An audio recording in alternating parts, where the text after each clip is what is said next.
காலையில் ஒரு district collector இந்த சாவு கள்ளச்சாராய சாவு கிடையாதுன்னு சொல்கிறாரு. அதே நாளில் கவர்மெண்ட் எஸ்பியை சஸ்பெண்ட் பண்ணது. அரசின் இந்த முரண்பாடான நடவடிக்கை வாயை பிளக்க வைக்கிறதுன்னு இதே வார்த்தைகளை நீதிமன்றம் பதிவு பண்ணுது. அந்த 3:45 ஃபர்ஸ்ட் பிரவீன் அட்மிட் ஆகுறாரு. அடுத்த 5 மணி நேரத்தில் 4 பேர் செத்து போயிடுறாங்க. 9 காலையில் 9 மணிக்கு அப்புறம் தானே கலெக்டர் பிரஸ்ஸை சந்திச்சிருப்பாரு. 5 பேர் செத்து போயிருக்காங்க. எப்படிப்பா கலெக்டர் வந்து பிரஸ் மீட்டில் வந்து கள்ளச்சாராய சாவு கிடையாதுன்னு சொல்கிறாரு? இது சிஎம் சொல்லி கலெக்டர் பேசியிருக்க மாட்டார். கரெக்டாக அதிகாரிகளை சேர்ந்து எடுத்த முடிவு தானே. போய் இல்லைன்னு சொல்லி பார்த்துக்கலாம். இதானே அதிமுக, தேமுதிக, பாஜக, பாமக ஆகிய 4 கட்சிகள் இந்த வழக்கை சிபிஐ விசாரணைக்கு உத்தரவிட வேண்டும் என்று நீதிமன்றத்தை அணுகியிருக்கிறார்கள். இந்த நேரத்தில் நாம் இந்த சஸ்பென்ஷனை ரிவோக் பண்ணனா நீதிமன்றத்தில் நாளைக்கு பதில் சொல்ல நேரிடும். அதனால எதுக்கு இந்த சஸ்பென்ஷனை ரிவோக் பண்ணணும்னு சிஎம் கேட்டிருக்கணுமா இல்லையா? கண்ணுக்குட்டி என்கிற கோவிந்தராஜுக்கும் காவல்துறை அதிகாரிகளுக்கும் ஒரு மோசமான தொடர்பு இருந்ததனால தான் கள்ளக்குறிச்சியின் வீதிகளில் கள்ளச்சாராயம் தங்கு தடையின்றி விற்பனை செய்யப்பட்டது நீதிமன்றம் பதிவு செய்தது. காவல்துறைக்கு எல்லா மாநிலங்களிலும் காவல்துறைக்கு டிஜிபி என்ற ஒருவர் தான் தலைவராக இருப்பார்.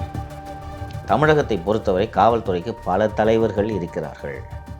அதனால்தான் சட்டம் ஒழுங்கு இந்த அளவுக்கு சந்தி சிரிக்கிறது.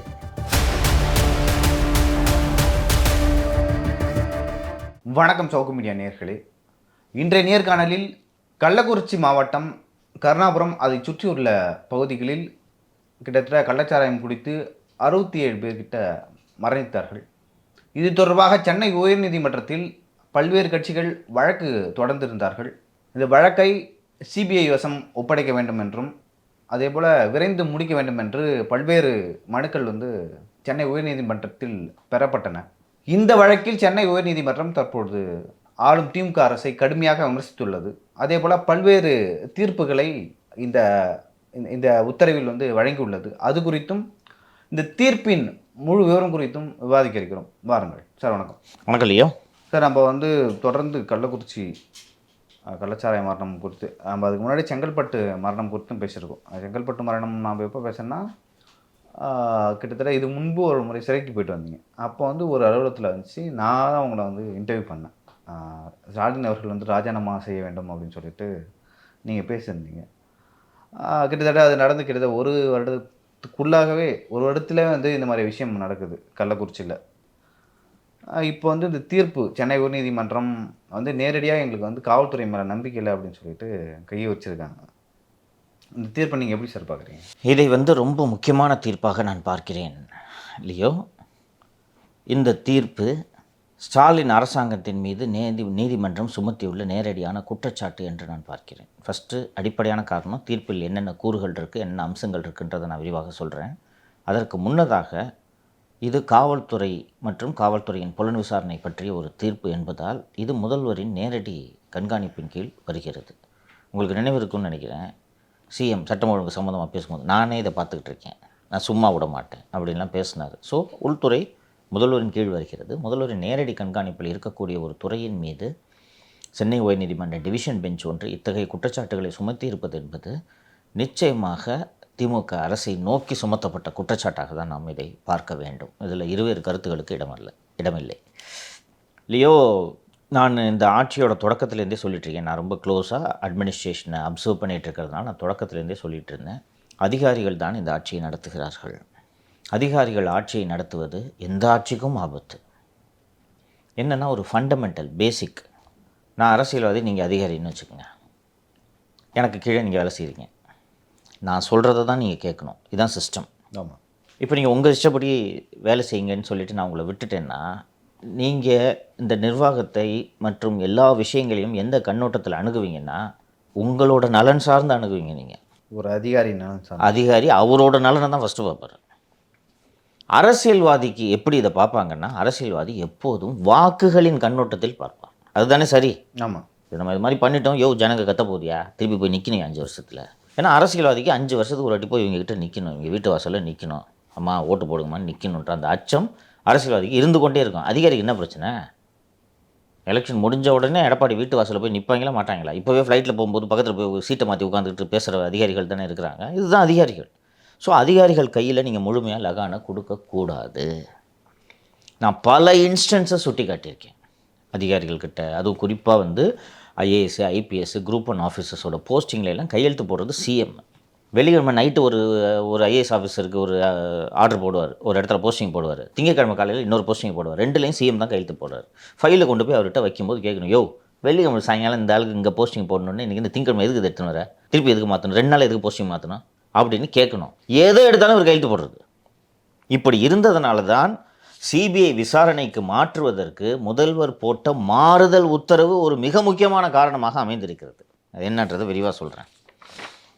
இந்த கள்ளச்சாராய சாவு 19/6/2024 அன்றைக்கி தான் பெரிய அளவில் ஃப்ளேரப் ஆகி இந்த கள்ளச்சாராய சாவு வதவதன சாவு டெட் பாடி விழ தொடங்கிடுச்சு. அதே நாளன்று கள்ளக்குறிச்சி மாவட்டத்தின் காவல் கண்காணிப்பாளர் ஐபிஎஸ் அதிகாரியை கவர்மெண்ட்டு சஸ்பெண்ட் பண்ணுது. சரியா? சஸ்பெண்ட் பண்ணிங்க இந்த விசாரணை முடியவில்லை இன்னும், இல்லைங்களா? ஸோ அந்த விசாரணை முடிகிற வரைக்கும் இந்த அதிகாரி சஸ்பென்ஷனில் இருக்கிறது தானே முறை. ஆமாம். 19/6/2024 அன்றைக்கி அவர் சஸ்பெண்ட் பண்ணுறாங்க. 24/7/2024 அன்றைக்கி அவருக்கு திருப்பி ஆளை கொடுத்துறாங்க. அதே மாவட்டத்தில் இல்லை, கள்ளக்குறிச்சியிலேருந்து அங்கே ட்ரான்ஸ்ஃபர் சஸ்பென்ஷன் வச்சுருக்காங்க. ட்ரான்ஸ்ஃபர் பண்ணி டிசி டிராஃபிக் தாம்பரம் சிபிஐக்கு மாற்றுறதுக்கு 2 நீதிபதிகள் தனித்தனியான தீர்ப்புகளை எழுதியிருக்கார்கள். அந்த தீர்ப்பில் 2 நீதிபதிகளை இதை குறிப்பிடுறாங்க. அந்த அளவுக்கு க்ளோஸாக வாட்ச் பண்ணிட்டு அப்புறம் இப்போ பண்ண மாட்டாங்களா? இங்கே இப்போ கேட்குறாங்க, எதுக்கு இவருக்கு போஸ்டிங் கொடுத்தீங்க நாங்கள் கேட்குறோம், அரசாங்கத்திடம் பதில் இல்லை. அதை குறிப்பிடுறாங்க. அதை படிக்கிறேன் நான், இருங்க. Coming to the stand of the state that on the same day of the death, series of deaths happened, that is on 19/6/2024, the Superintendent of Police Kallakurichi and 8 other police personnel were placed under suspension. இதுக்கு அவங்க ஜூரிஸ்டிக்ஷனில் கள்ளச்சாராய சாவு நடந்ததுனால.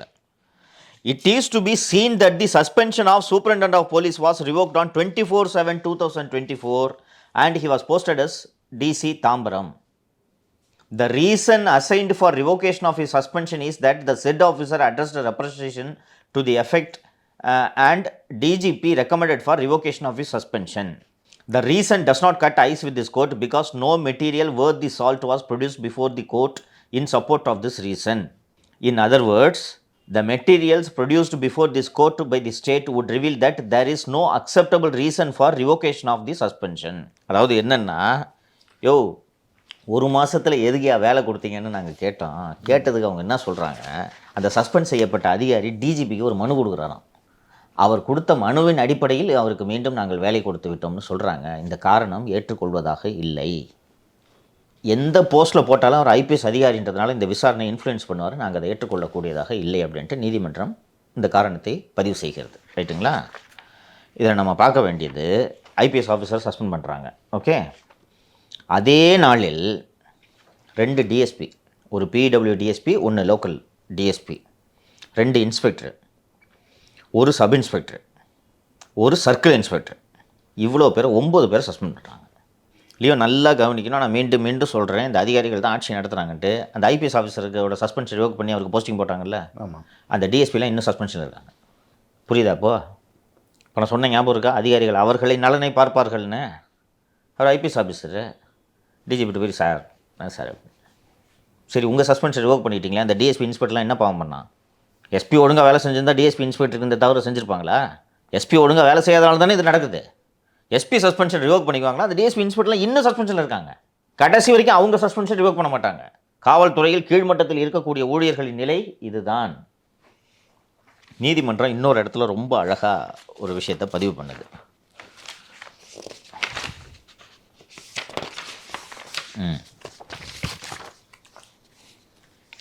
இந்த வழக்கில் மிக வினோதமான விஷயமாக இந்த நீதிமன்றம் எதை கருதுகிறது என்றால், 19/6/2024 அன்று கள்ளக்குறிச்சி மாவட்ட ஆட்சியர் இந்த இறப்பு கள்ளச்சாராயத்தால் ஏற்பட்டது அல்ல என்று பத்திரிகையாளர்களை சந்தித்து தெரிவிக்கிறார்.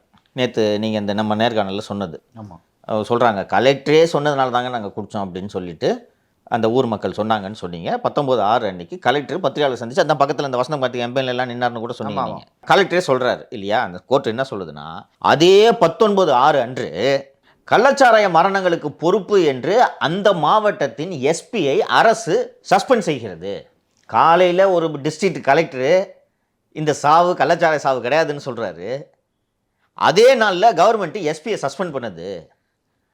அரசின் இந்த முரண்பாடான நடவடிக்கை வாயை பிளக்க வைக்கிறதுன்னு இதே வார்த்தைகளை நீதிமன்றம் பதிவு பண்ணியிருக்கு. அந்த எக்ஸாக்ட் இதை படிக்கிறேன். This mutually contradictory stand of the state is indeed jaw dropping. வாய்ப்பிழக்க வைக்கிறது. நான் சொன்னேன்னா அதிகாரிகளை நம்புனீங்கன்னா கொண்டு போய் முட்டு சந்து விட்டுருவாங்கன்னு. இது யாராவது ஒரு அதிகாரி இதை சொல்லியிருக்கணுமா இல்லையாப்பா? சார் காலையில் collector press meet first sir wait பண்ணுவோம், அவசரப்பட்டு கலெக்டரை வந்து இது கள்ளச்சாராய சாவு கிடையாதுன்னு பேச வைக்க வேண்டாம், இதை தானே சொல்லணும். ஆமாம், என்ன ஏதோ பிரச்சனை போயிருக்கு, கொஞ்ச நேரம் வெயிட் பண்ணுங்க. வெயிட் பண்ணுவோம் சார், என்னன்னு பார்ப்போம் சார். இன்னொன்று டெத்து தான் பட்டு பட்டு பட்டுன்னு சாவு விழுந்துட்டு இருக்குல்ல, இதில் சொல்கிறாங்க. The first victim of the Kallakurichi Hooch tragedy, Praveen Kumar, was admitted to Kallakurichi Medical College Hospital on 19/6/2024 at 3:45 AM. விடிய காத்தால 3:30 மணிக்கு அவர் அட்மிட் ஆகுறாரு. And in a span of about 5 hours since then, 4 people, Suresh, இன்னொரு சுரேஷ், பிரவீன் குமார், சேகர், அந்த 3:45க்கு first Praveen admit ஆகுறாரு. அடுத்த 5 மணி நேரத்தில் 4 பேர் செத்து போயிடுறாங்க. அடுத்த 5 மணி நேரத்தில்னா 3:45 4ன்னு வச்சுக்கோமே, காலையில் 9க்குள்ளே 5 பேர் செத்து போய்ட்றாங்க. காலையில் 9 மணிக்கு அப்புறம் தானே கலெக்டர் ப்ரெஸ்ஸை சந்திச்சிருப்பார். ஆமாம், 5 பேர் செத்து போயிருக்காங்க. எப்படிப்பா கலெக்டர் வந்து ப்ரெஸ் மீட்டில் வந்து கள்ளச்சாராய சாவு கிடையாதுன்னு சொல்கிறாரு? இது சிஎம் சொல்லி கலெக்டர் பேசியிருக்க மாட்டார், கரெக்டாக? அதிகாரிகளை சேர்ந்து எடுத்த முடிவு தானே, போய் இல்லைன்னு சொல்லி பார்த்துக்கலாம், இதானே? இப்போது ஒரு ஸ்டாலின் ஒரு உறுதியான நிர்வாகியாக இருந்திருந்தால் கோபம் வந்திருக்க வேண்டும் இல்லையா? ஆமாம், இவ்வளோ பேர் செத்துருக்காங்க, கள்ளச்சாராயம் கிடையாதுன்னு போய் உன் இஷ்டத்துக்கு போய் ப்ரெஸ்ஸை சந்தித்து பேசிவிட்டு என் கவர்மெண்ட்டே அசிங்கப்படுத்தியிருக்கிற நீ, உன்னால தான் இன்றைக்கி இவ்வளோ பிரச்சனை. அவனை சஸ்பெண்ட் பண்ணுன்னு அந்த கலெக்டர் இன்றைக்கி வரைக்கும் சஸ்பென்ஷனில் இருக்கணும். இன்னும் சொல்ல போனால் எஃப்ஐஆர் போட்டு ரிமாண்ட் பண்ணுன்றேன். போட்டு ஜெயிலுக்கு, ஐஏஎஸ் அதிகாரி ஜெயிலுக்கு போகக்கூடாதா? அனுப்பியிருந்தா மற்ற அதிகாரி இன்றைக்கி ஒழுங்காக வேலை பார்ப்பாங்க, கரெக்டாக? ஆமாம், அன்றைக்கி அவர் இந்த எஸ்பியாவது சஸ்பெண்ட் பண்ணிவிட்டு 1 மாதம் சஸ்பென்ஷனில் வச்சுருந்தாங்க. இந்த ஐஏஎஸ் கலெக்டர் சஸ்பெண்ட் கூட பண்ணல, கவனிச்சிங்களா? ட்ரான்ஸ்ஃபர் தான் நடந்துச்சு, ஞாபகம் இருக்கா? ஆமாம், ட்ரான்ஸ்ஃபர் நடந்துச்சு, கலெக்டர் சஸ்பெண்ட் பண்ணல. ஏன் ஐஏஎஸ் சஸ்பெண்ட் பண்ணக்கூடாதா? அதிகாரிகள் நடத்துகிற அரசுன்னு சொன்னேன்னா அவங்க தங்களை பாதுகாத்துக்கிறாங்க, தெரியுதா? தெரியுது. அவர் போய் முருகானந்திட்ட சொல்லியிருப்பார், சார் என்ன சார், சரிப்பா கலெக்டர் விட்டு மற்றவங்களாம் சஸ்பெண்ட் பண்ணு. சிஎம் தானே பார்த்து சொல்லணும். யோ, டிஸ்ட்ரிக்ட் கலெக்டர் அவன் தான் ப்ரொஹிபிஷனுக்கு authority, excise authority district collector, district magistrate collector suspend பண்ணாமல் சஸ்பெண்ட் பண்ணியா? இது சிஎம் தானே சொல்லணும். அப்படியா? எஸ்பி சஸ்பெண்ட் பண்ணலாமா? கலெக்டர் வேணாமா? ரைட், ஓகே, கொடுங்க. எதை எடுத்தாலும் கையெழுத்து போடுறது. 19/6 அன்றைக்கி எஸ்பியை சஸ்பெண்ட் பண்ணுறீங்களே, திருப்பி 24/7 அன்றைக்கி அந்த எஸ்பியை சஸ்பென்ஷன் ரிவோக் பண்ணி டிசி தாம்பரமாக போடுறாங்கல்ல, அதுலேயும் சிஎம் தான் கையெழுத்து போடணும். அப்போ சிஎம் இது யார், எதுக்கு சஸ்பெண்ட் பண்ணோம்? இன்னும் கள்ளச்சாராய சாவு விசாரணை முடிவடையவில்லை. குறைந்தபட்சம் அதிமுக, தேமுதிக, பாஜக, பாமக ஆகிய 4 கட்சிகள் இந்த வழக்கை சிபிஐ விசாரணைக்கு உத்தரவிட வேண்டும் என்று நீதிமன்றத்தை அணுகியிருக்கிறார்கள். இந்த நேரத்தில் நாம் இந்த சஸ்பென்ஷனை ரிவோக் பண்ணோன்னா நீதிமன்றத்தில் நாளைக்கு பதில் சொல்ல நேரிடும். அதனால் எதுக்கு இந்த சஸ்பென்ஷனை ரிவோக் பண்ணணுன்ட்டு சிஎம் கேட்டிருக்கணுமா இல்லையா?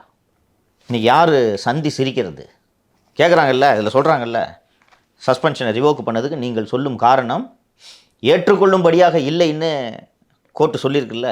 ஆமாம், அப்போ அந்த சஸ்பென்ஷன் ரிவோக் பண்ணது, சஸ்பென்ஷன் ரிவோக் பண்ணது ரெண்டுலேயும் கையெழுத்து போட்டது சிஎம் தானே. இது சிஎம் நோக்கி எழுப்புற கேள்வியா இல்லையா? எங்கே வந்து யார் என்ன பண்ணாலும் சிஎம்னுக்கு தான் வரும். அவரோட அரசு பாது.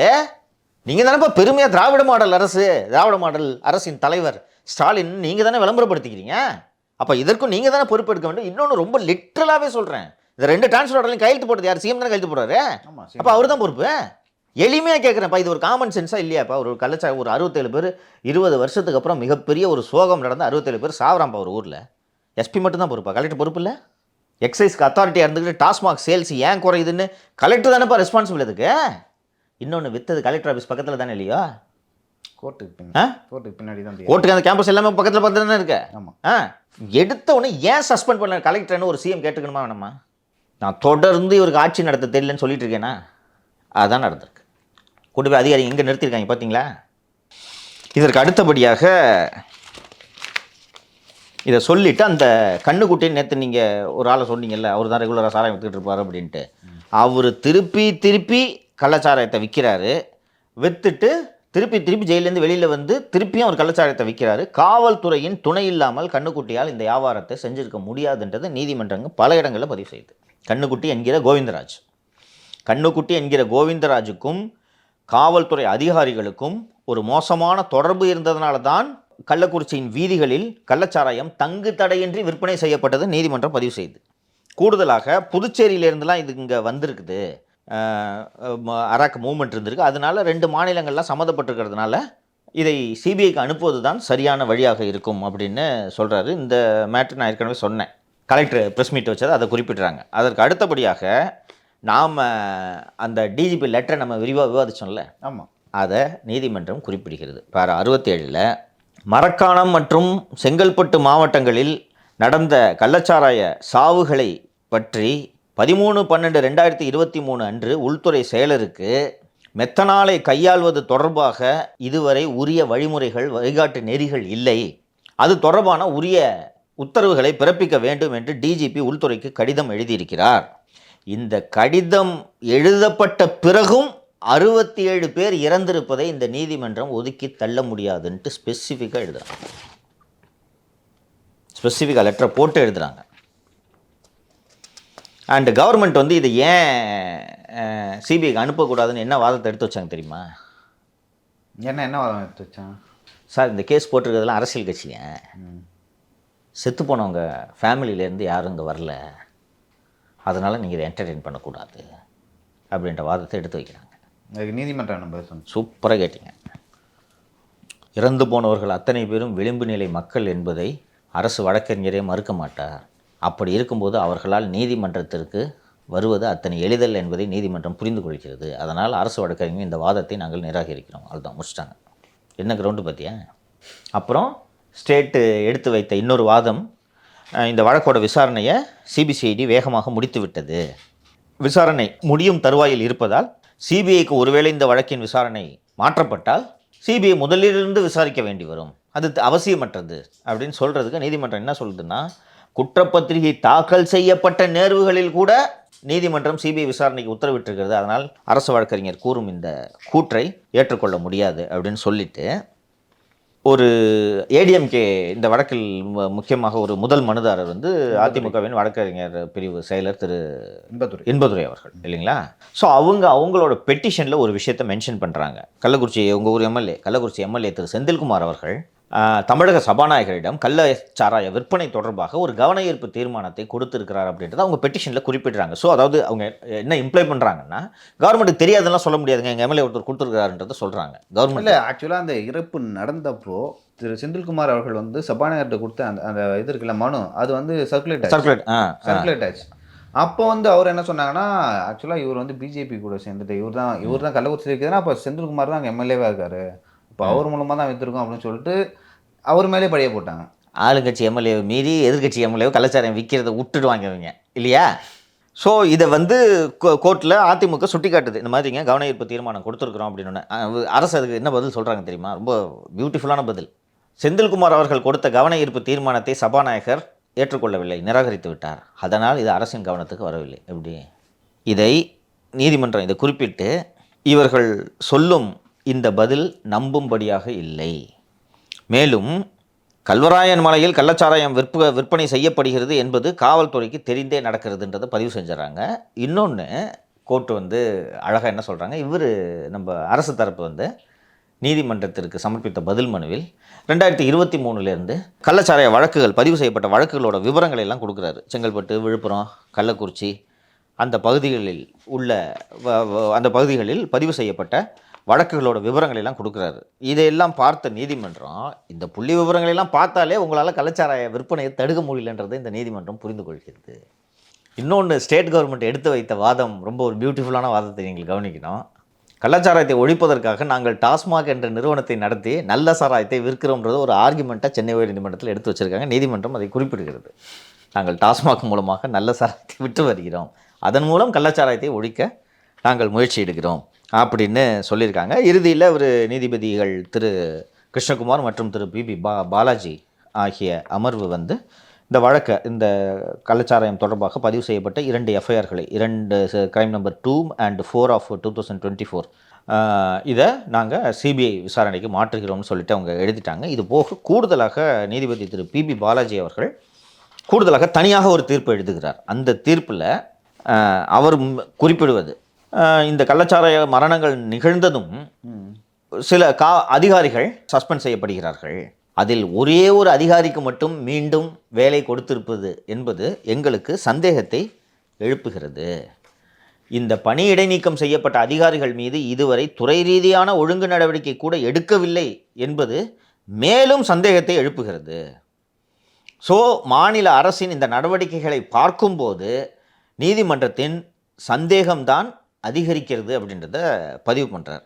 அதாவது அவர்களின் இன்ஆக்ஷன், இந்த ஓவராலாக அரசோட செயல்பாடுகளை நாங்கள் முழுமையாக ஆராயும் போது அவர்கள் எந்த நடவடிக்கையும் எடுக்காமல் அவர்களின் கனத்த மௌனம் தான் இந்த நீதிமன்றத்தின் முன்பு நிற்கிறது. அதே போல் கண்ணுக்குட்டி வந்து இஷ்டத்துக்கு அவரோட இஷ்டத்துக்கு இது கள்ளச்சாராயத்தை வித்துட்ருக்கிறாரு அப்படின்னு சொல்லிட்டு இந்த மதுவோட தீமை குறித்தெல்லாம் நீதிபதி திரு பாலாஜி அவர்கள் குறிப்பிடுகிறார். இது பார்த்திங்கன்னா மீண்டும் மீண்டும் நீதிமன்றம் இந்த அதிகாரிகள்னு சொல்லிட்டு குறிப்பிட்டாலும் இந்த அதிகாரிகள் அத்தனை பேரும் முதல்வர் மு.க. ஸ்டாலின் கீழ் தானே வேலை செய்கிறார்கள். யார் இதற்கு பொறுப்பு? மு.க. ஸ்டாலின் அவர்கள் டைரக்ட் அட்டாக். ஆக்சுவலாக மறைமுகமாக சொல்லணும், நேரடியாகவே வந்து மு.க. ஸ்டாலின் அவர்களை வந்து நீதிமன்றம் தாக்கியது அப்படின்னு. ஆமாம், நீங்கள் இந்த எஸ்பி எப்படி ஏன் சஸ்பென்ஷனை ரிவோக் பண்ணுறீங்கன்னு எழுப்பிய ஒரு கேள்வி போதும்ப்பா. அதான் ஏற்கனவே சொன்னேன், கையெழுத்து போட்டது யாருப்பா? எஸ்பி சஸ்பென்ஷன் ரிவோகேஷன் ஆர்டரில் கையெழுத்து போட்டது யார்? முதல்ல தான் கையெழுத்து போட்டார். அப்போ முதல்ல தானே பதில் சொல்லணும். அந்த எஸ்பி அவருக்கு அப்பாயின்மெண்ட் போட்டுக்கிட்டாரா? ஒட்டுமொத்த காவல்துறையோட செயலிழந்த தன்மையை நீதிமன்றம் பட்டவர்த்தனமாக வெளிச்சம் போட்டு காட்டியிருக்கிறது. உள்துறைக்கு பொறுப்பான முதல்வர் திரு ஸ்டாலின் தான் இதற்கு பொறுப்பேற்று பதவி விலக வேண்டும். இல்லை ஒன்றும் சந்தேகமே இல்லை. இதை விட நேரடியான குற்றச்சாட்டை எந்த நீதிமன்றம் வைக்க முடியாது. 95 கொடைக்கானலில் ப்ளசன்ட் ஸ்டே ஹோட்டல் கட்ட அனுமதி கொடுத்ததற்கு நீதிமன்றம் செல்வி ஜெயலலிதா அவர்கள் மீது திருக்குறளை கோடிட்டு கண்டனம் தெரிவித்ததை திமுக ஓஹோ என்று கொண்டாடியது. அது போன்ற ஒரு கண்டனமாக தான் இந்த தீர்ப்பை பார்க்க வேண்டும். அதாவது திருப்பி கோர்ட் என்ன சொல்லுதுன்னா, இதெல்லாம் எங்களால் ஏற்றுக்கவே முடியாதுங்க, சிபிசிஐடி மேலே எங்களுக்கு நம்பிக்கை இல்லை, ஏற்கனவே ஒரு சாவு நடந்திருக்கு மரக்காணத்துலையும் செங்கல்பட்டுலையும், திருப்பி இது நடக்குது, நீங்களே ஸ்டாட்டிஸ்டிக்ஸ்லாம் கொடுக்குறீங்க, 23 24 இவ்வளோ கள்ளச்சாராய வழக்கு பதிவு செஞ்சுருக்கோம், இவ்வளோ சாராயத்தை அழிச்சிருக்கிறோம்லாம் நீங்கள் சொல்கிறீங்கன்னா உங்களால் கட்டுப்படுத்த முடியலன்னு தாங்க அர்த்தம். அண்ட் இன்னொரு ரீசன், அடிஷ்னல் ரீசன் ஒன்று சொல்கிறது என்னென்னா, இதில் காவல்துறையோட இன்வால்மெண்ட் இருக்குன்றதுனால அதை காவல்துறையே, தமிழக காவல்துறையை விசாரிக்கிறதுன்றது எப்படி நம்பிக்கையை ஏற்படுத்தும்? அதன் காரணமாகவும் நாங்கள் இந்த வழக்கை சிபிஐ விசாரணைக்கு உத்தரவு விடுகிறோம் அப்படின்னு சொல்லிட்டு தெளிவாக சொல்லியிருக்காங்க. அதனால் இது ரொம்ப ஒரு முக்கியமான தீர்ப்பாக பார்க்குறேன்.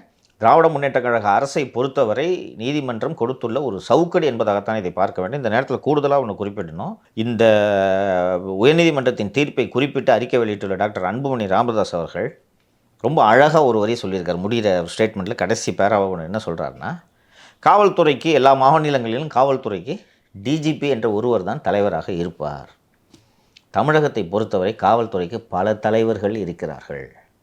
அதனால்தான் சட்டம் ஒழுங்கு இந்த அளவுக்கு சந்தி சிரிக்கிறது. உடனடியாக அரசு இப்போதாவது தலையிட்டு சட்டம் ஒழுங்கை சரி செய்ய வேண்டும் அப்படின்ட்டு குறிப்பிட்றாரு. நீங்கள் வரிசையாக வர்ற செய்திகள்லாம் பார்த்தீங்கன்னா, ஒரு டீச்சரை குத்தி கொண்டுட்டாங்க பார்த்தீங்களா, ஒரு மாணவன் டீச்சரை வந்து குத்தி கொண்டுட்டாங்க. இன்னொரு இடத்துல வழக்கறிஞரை அந்த வீடியோவே வெளியாக இருக்குது. வழக்கறிஞர் கோர்ட்லேயே போட்டு கோர்ட் கவுனர் ரோபோட இருக்கார், போட்டு வெட்டுறான் ஒருத்தன். உடனே விசாரணை தொடங்குறதுக்கு முன்னாடி காவல்துறை, அது முன்விரோதம். சரி, முன்விரோதம் இருக்கட்டும், கோர்ட்டில் வந்து வக்கீலை வெட்டுறானா அவனுக்கு எவ்வளோ துணிச்சல் இருக்கும், அச்சமில்லைன்னு தானே அர்த்தம், அப்படி தானே புரிஞ்சுக்க முடியும். ஸோ மீண்டும் மீண்டும் இந்த சட்டம் ஒழுங்குன்ற பிரச்சனை, அதுவும் முதல்வர் கீழ் இருக்கக்கூடிய துறை மேலே தான் பிரச்சனைகள் வலுவாக அதிகரித்து கொண்டு இருக்கிறது.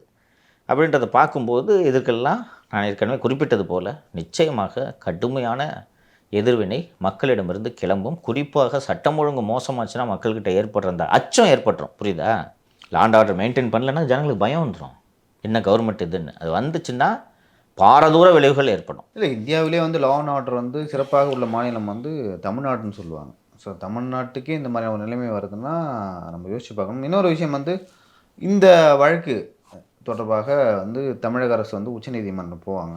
உச்சநீதிமன்றம் போனால் தமிழ்நாட்டுக்கு சாதகமாக பாதகமாக சுருக்கமாக சொல்லுங்கள். எதிர்க்கட்சித் தலைவர் திரு எடப்பாடி பழனிசாமி அவர்கள் அரசு இந்த வழக்கில் மேல்முறையீடு செய்யக்கூடாது அப்படின்ட்டு ஒரு அறிக்கை வெளியிட்டிருக்கிறார். சட்டத்துறை அமைச்சர் ரகுபதியோட அறிக்கை தான் ரொம்ப சிறப்பு. இந்த வழக்கில் பொதுமக்கள் அல்லது பாதிக்கப்பட்டவர்கள் யாரும் வழக்கு தொடுக்கவில்லை, அரசியல் கட்சிகள் தான் வழக்கு தொடுத்திருக்கின்றன, அரசியல் கட்சிகள் அரசியல் செய்கின்றன அப்படின்னு சொல்லியிருக்காரு. அரசியல் கட்சிகள் அரசியல் செய்யாமல் வேறு என்ன பசி அவியலாக பண்ணுவாங்க? அது அவங்க வேலை இல்லையா? நான் இந்த நம்மளோட கடந்த நேர்காணலே நான் இந்த அரசியல் வழக்கு தொடுத்த அரசியல் கட்சிகளை பாராட்டினேன் இல்லையா? இந்த அரசியல் கட்சிகள் நீங்கள் வழக்கு தொடுக்கலைன்னா இது இவ்வளோ விஷயம் வெளியில் வந்திருக்குமா? சிபிசிஐடி விசாரணை போட்டு இந்த நாளுக்கு ஸ்ட்ராங்கான ஒரு தீர்ப்பு வந்திருக்குமா அப்படின்னு சொல்லிட்டு வந்திருக்கும். இன்னொன்று என்னோட விருப்பம், அதுதான் நியாயமும் கூட. என்னென்னா, வெறுமனே அந்த டிஎஸ்பி இன்ஸ்பெக்டர் மட்டுமாப்பா பொறுப்பு இதுக்கு? 67 பேர் செத்துருக்கிறான். டிசம்பர் மாதம் டிஜிபி அனுப்பின லெட்டர் மேலே எந்த நடவடிக்கையும் எடுக்காமல் ஹோம் செக்ரட்டரி அமுதாவும் சிஎம்மும் உட்காந்துட்டு இருக்காங்க. அவங்க எந்த விசாரணையும் இல்லாமல் 67 பேர் செத்துருக்காங்க. இந்த விசாரணை இல்லாமல் அவங்க தப்பிச்சிடுறதா? சிபிசிஐடி விசாரிச்சா அது ஒழுங்காக நடக்குமா? நடக்காது. அதற்காகத்தானே சிபிஐ விசாரணை வேண்டும். இப்போது இந்த வேலையை சிபிஐ விசாரணைக்கு இன்றைக்கி உத்தரவிடுறதுக்கு காரணம் தமிழகத்தின் 4 பிரதான எதிர்க்கட்சிகள் இல்லையா? குறிப்பாக முதலில் வழக்கு தொடர்ந்து அண்ணா திராவிட முன்னேற்ற கழகம், தேமுதிக, பாட்டாளி மக்கள் கட்சி மற்றும் பாரதிய ஜனதா கட்சி. அவர்கள் அரசியல் செய்கின்றன. அவர்கள் அரசியல் செய்ததால் தான் இன்றைக்கி இந்த விசாரணைக்கு நீதிமன்றம் உத்தரவிட்டிருக்கிறது இல்லையா? கோர்ட்டில் போய் இந்த கவர்மெண்ட் வாதாடுது, பாதிக்கப்பட்டவர்கள் வரவில்லைன்னா இவங்க அதிமுக தலைவர்கள் மீது வழக்கு தொடுத்தாங்களே, ஊழல் வழக்கு தொடரணுன்ட்டு ஆளுநர்கிட்ட மனு கொடுத்தாங்க, வழக்கெல்லாம் தொடுத்தாங்கல்ல. ஊழலால் பாதிக்கப்பட்டவங்க வழக்கு தொடுக்கணும், இவங்க ஏன் கொடுக்குறாங்க? அது அரசியல் இல்லையா? போன வாரம் சொன்னார் எடப்பாடி பழனிசாமி என்றால் கமிஷன், கரப்ஷன், கலெக்ஷன். இது பேசினா ஞாபகம் இருக்கா? முந்தா நாள் ஆமாம் பார்த்தேன். ஏடிஎம்கே ஆட்சி முடிகிற வரைக்கும் இதை பேசிகிட்டு இருந்தார், ஞாபகம் இருக்கா?